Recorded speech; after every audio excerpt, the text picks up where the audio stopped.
On this week's episode of The Intro, we're featuring Maddie Jay with 2 live performances. We'll chat with her right after she plays her song, Excuses.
That's Maddie Jay with her song Excuses, Eric DeWallace on drums.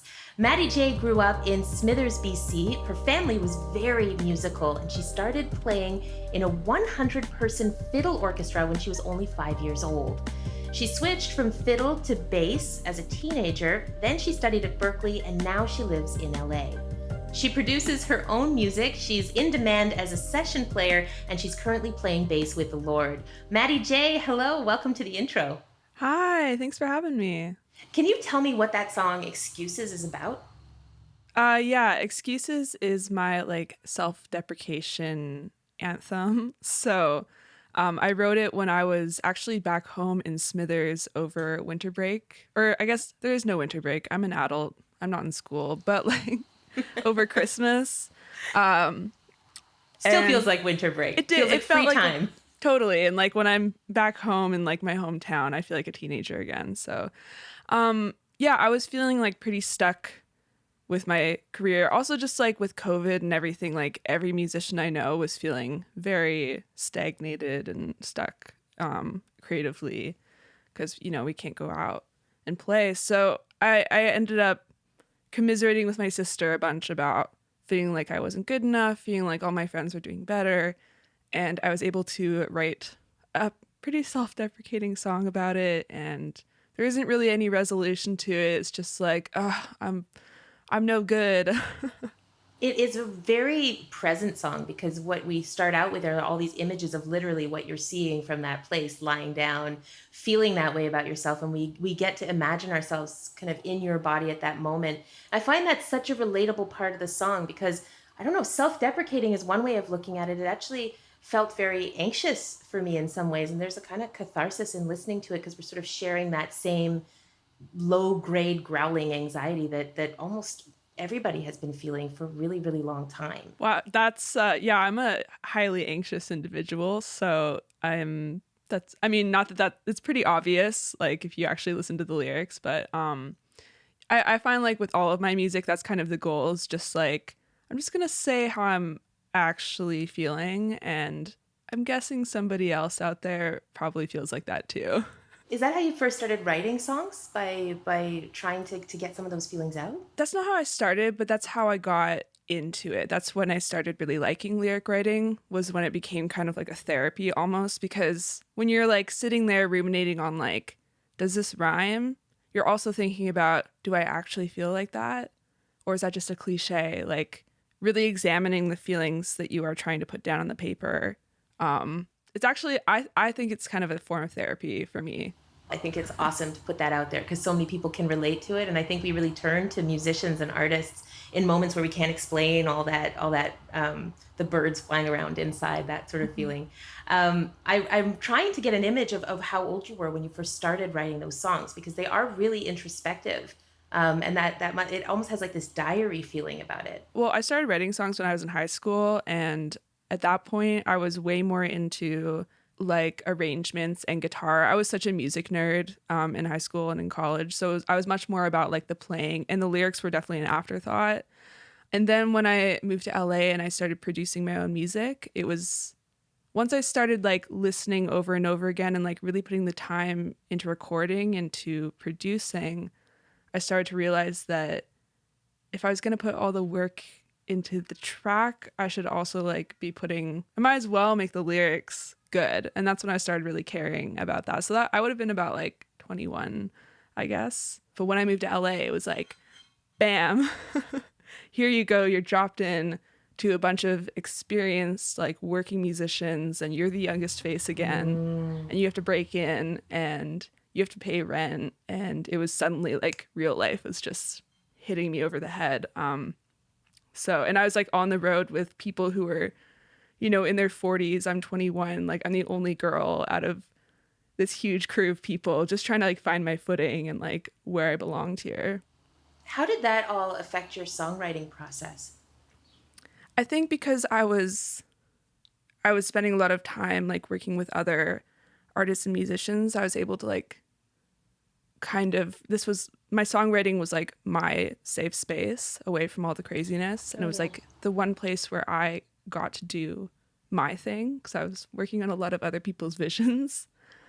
So I think it just really I started to put a lot more care into it, and it took a more active role in like my personal well-being. Those are two very different experiences, the like highly, highly collaborative space in LA and this very isolated moment where it's just you, your words, you get to choose every single sound. Is there a preference for one or the other? If you'd asked me last year, I would have said 100% doing it by myself. And I actually had like broadcasted to the world that I'd quit touring. I told all the music directors in town, I was like, I'm not working anymore. Don't hire me. Don't call me. I'm just an artist now. And it was really like, I had to like really pull myself out of the touring world because it was harder to focus. I wanted to focus. I wanted it to be my priority. And then the pandemic happened, as we know. And I think when I didn't even have the option, I started to miss it a little bit, started to miss collaborating, and I started to miss traveling. And now that I'm back in it, I'm finding it really enjoyable, especially when you're with good people. The crew I'm with right now seems like really great. It's very, it's high pressure, but it's like a friendly high pressure rather than an angry high pressure. So you're very in demand as a session Yeah, player. You quit all your touring gigs so you could focus on your own music. So how do you feel releasing your EP CMYK? really good. It was a long time coming.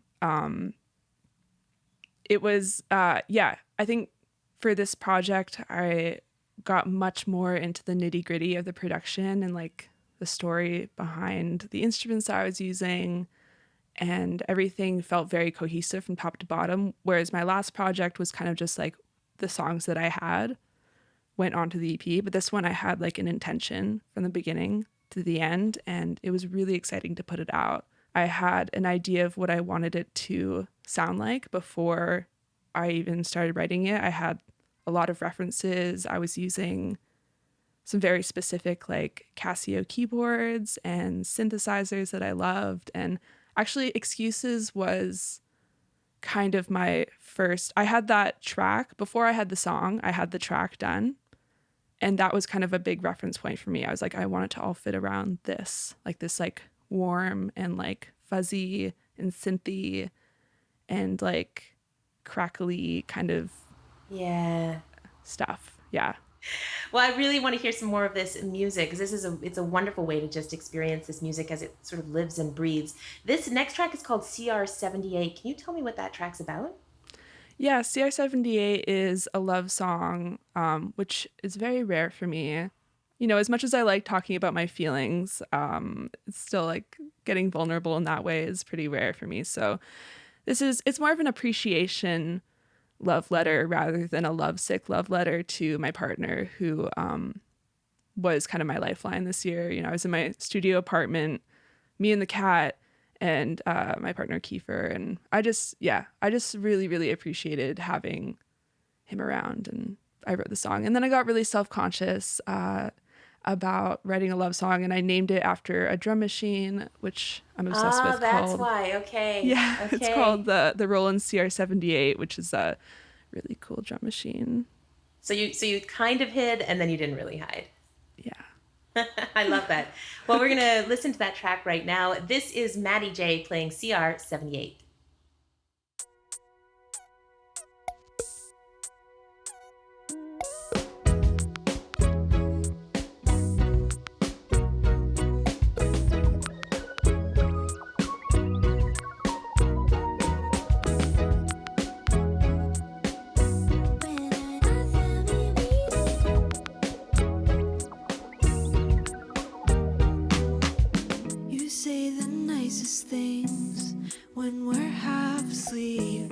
Drifting off in the glow of the TV screen.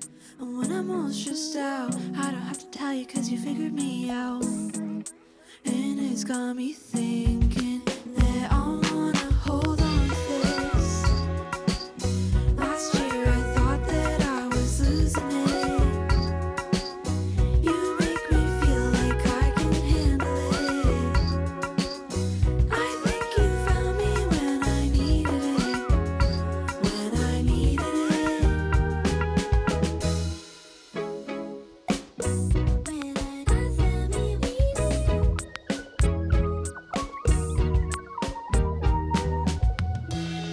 It's all that I wanted, but I never asked for. You're a blanket that's keeping me warm. Having someone to catch me before I fall in. Everything else is so uncertain, but I know that I'll hold on to this. Last year I thought that I was losing it. You make me feel like I can handle it. I think you found me when I needed it. When I needed it, I know that I'll hold on to this. Last year I thought that I was losing it. You make me feel like I can handle it. I think you found me when I needed it. When I needed it. I think you found me when I needed